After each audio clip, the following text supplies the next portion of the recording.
ओम आदित्याय नमः। भगवान सूर्य की आप सभी पर कृपा दृष्टि बनी रहे। आज शुक्र, भगवान सूर्य की कथा का श्रवण करना चाहिए। कथा का श्रवण करने से भगवान सूर्य की कृपा दृष्टि आप पर सदैव बनी रहती है। आइए सर्वप्रथम जान लेते हैं कि रविवार व्रत की विधि क्या है। तत्पश्चात हम लोग रविवार की कथा का श्रवण करेंगे। रविवार के व्रत में नमक का भोजन, तेल या दूसरे किसी प्रकार का तामसिक भोजन नहीं करना चाहिए। रविवार के व्रत में पारण फलहार करने वाले को उचित है कि सूर्य का प्रकाश रहते ही भोजन कर लिया जाए। यदि निराहार अवस्था में सूर्य अस्त हो जाए तो दूसरे दिन सूर्य उदय होने पर सूर्य भगवान के दर्शन करके अर्घ देकर ही भोजन करें। व्रत में फलाहार हो या पारण, भोजन एक बार से अधिक नहीं करना चाहिए। व्रत के अंत में पूजन के पश्चात तथा कथा को अवश्य सुननी चाहिए। इस व्रत के करने से अनेक प्रकार के विघ्न शांत हो जाते हैं। राजसभा में मान प्रतिष्ठा मिलती है। सब प्रकार के नेत्र रोग दूर हो जाते हैं। शत्रु का नाश होता है। आप सबसे अनुरोध है कि कथा का श्रवण हमेशा संपूर्ण कीजिएगा और वीडियो को लाइक शेयर एंड सब्सक्राइब करना बिल्कुल नहीं भूलिएगा और कमेंट में जय सूर्यदेव अवश्य लिखें। एक गांव में एक बुढ़िया रहती थी। वह नियमित रूप से रविवार का व्रत करती थी। रविवार के दिन सूर्योदय से पहले उठकर बुढ़िया स्नान आदि से निवृत्त होकर आंगन को गोबर से लीप कर स्वच्छ करती। उसके बाद सूर्य भगवान की पूजा करते हुए रविवार व्रत कथा सुनकर सूर्य भगवान का भोग लगाकर दिन में एक समय भोजन करती। सूर्य भगवान की अनुकंपा से बुढ़िया को किसी प्रकार की चिंता एवं कष्ट नहीं था। धीरे धीरे उसका घर धन्य धान्य से भर रहा था। उस बुढ़िया को सुखी होते हुए देख उसकी पड़ोसन उससे जलने लगी। बुढ़िया ने कोई गाय नहीं पाल रखी थी, अतः वह अपनी पड़ोसन के आंगन में बंधी गाय का गोबर लाती थी। पड़ोसन ने कुछ सोचकर अपनी गाय को घर के भीतर बांध दिया। रविवार को गोबर न मिलने से बुढ़िया अपना आंगन नहीं लिप सकी। आंगन न लिप पाने के कारण उस बुढ़िया ने सूर्य भगवान को भोग नहीं लगाया और उस दिन स्वयं भी भोजन नहीं किया। सूर्यास्त होने पर बुढ़िया भूखी प्यासी सो गई। प्रातःकाल सूर्योदय से पूर्व उस बुढ़िया की आंख खुली तो वह अपने घर के आंगन में सुंदर गाय और बछड़े को देखकर हैरान रह गई। गाय को आंगन में बांधकर उसने जल्दी से उसे चारा लाकर खिलाया। पड़ोसन ने उस बुढ़िया के आंगन में बंधी सुंदर गाय और बछड़े को देखा तो वह उससे और अधिक जलने लगी।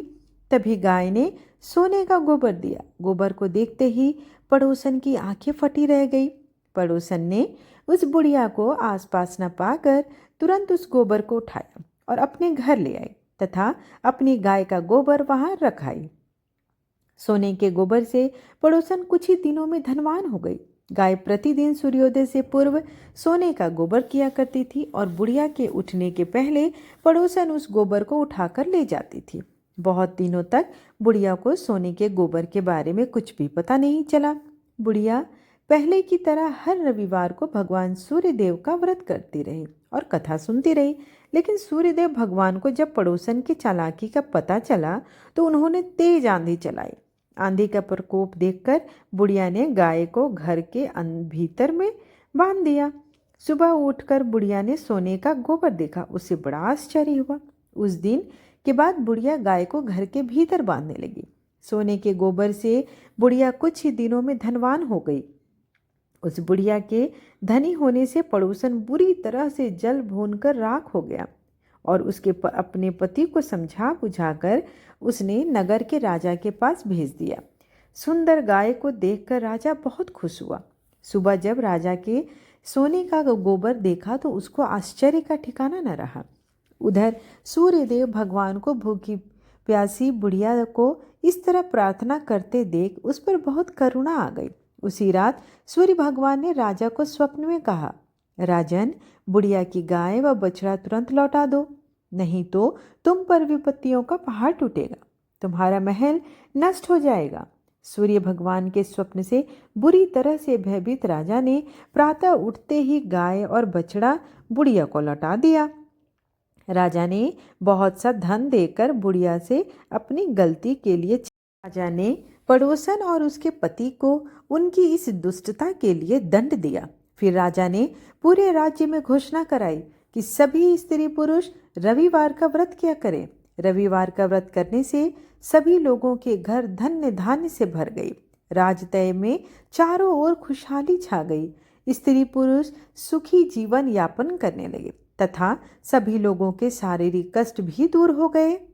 इस प्रकार रविवार व्रत कथा यहीं पर समाप्त हुई। जय जय जय रविदेव, जय जय जय रविदेव। रजनीपति मदहारी, सतदल जीवन दाता। सटपद मन मधुकारी, हे दिनमणि दाता। जग के हे रविदेव, जय जय जय रविदेव। जय हो जय रविदेव। नवमंडल के वासी, ज्योति प्रकाशक देवा। निज जन हित सुख राशि, तेरी हम सब सेवा। करते हैं रविदेव, जय जय जय रविदेव।